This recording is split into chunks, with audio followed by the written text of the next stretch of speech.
Bonjour les enfants, bonjour à tous. Aujourd'hui, nous sommes le mercredi de Parashat Vayeshev. Aujourd'hui, nous allons voir une histoire en résumé, une histoire très spéciale.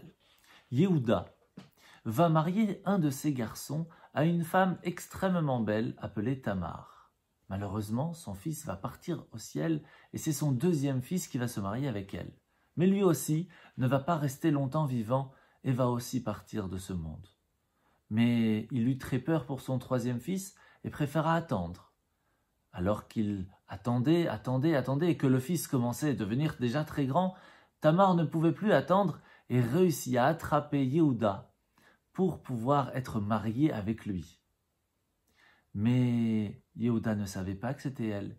Elle avait caché son visage. C'est ainsi qu'il avait deux possibilités. Ou dire à tout le monde qu'il avait été avec Tamar, ou alors laisser Tamar se faire punir par le fait qu'elle était aujourd'hui enceinte et qu'on ne savait pas qui était le père. Il a préféré être droit et honnête en disant à tout le monde que c'était lui qui avait fait cela. C'est une chose qui n'est pas évidente à faire. La droiture, l'honnêteté peut être des fois très dangereux, mais Yehuda prit le dessus et réussit à faire ce qu'il faut. Eh bien, sachez que le fait d'être honnête, de ne pas mentir, d'être droit, peut amener, bien plus souvent que vous le pensez les enfants, à réussir dans tout ce que l'on fait. Et pour cela, je vais vous raconter une histoire.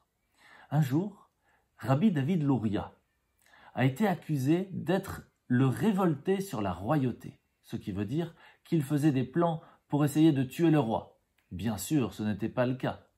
Arrivé au jugement, bien sûr, tout le monde parlait russe, et le jugement se passa de façon très dure pour Rabbi Louria. À la fin, lorsque les juges devaient délibérer, les juges commencèrent à parler français, pour être sûr que personne ne les comprenne. Mais Rabbi David, qui était un très grand sage, connaissait aussi le français, et il se dit « Peut-être je vais écouter, cela m'aiderait à trouver une possibilité, une solution pour m'en sortir. » Mais de l'autre côté, ce n'est pas honnête, ce n'est pas droit, ce n'est pas joli parce que s'ils parlent français, c'est pour ne pas que je comprenne. Et s'ils ne veulent pas que je comprenne, ce n'est pas joli de ma part de les écouter. Alors que fit-il? Il mit les mains sur ses oreilles, se mit sur le côté.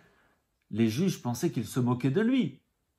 Rabbi David Louria, que faites-vous alors? Excusez-moi, vous parlez français, mais je comprends le français et je ne voudrais pas que vous pensiez que j'écoute vos paroles. Les juges se regardèrent et dirent d'un seul coup, un sage aussi droit et honnête, qui va, alors que peut-être il va être accusé, va fermer ses oreilles pour rester droit, pour ne pas mentir, pour rester dans la vérité, c'est sûr que ce n'est pas lui qui a voulu tuer le roi. C'est sûr et certain. Rabbi David Louria, vous êtes libre de partir. Vous voyez les enfants, quand on fait attention d'être honnête, d'être droit et dans la vérité, Hachem nous aide toujours. Bonne journée.